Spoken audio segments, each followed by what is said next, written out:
அச்சங்கோவில் அரசன் என்போம், ஆரியங்காவு ஐயன் என்போம், குலத்து புளை பாலன் என்போம்,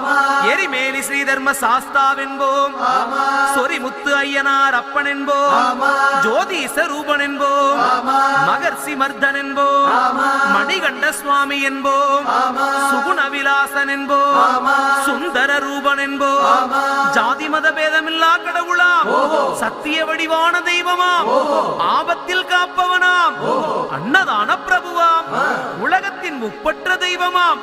சோதனைகள் செய்வானாம் ஆனா கைவிட மாட்டானாம். அப்படிப்பட்ட சாமி ரொம்ப சிறுசையா ஆனா சக்தி ரொம்ப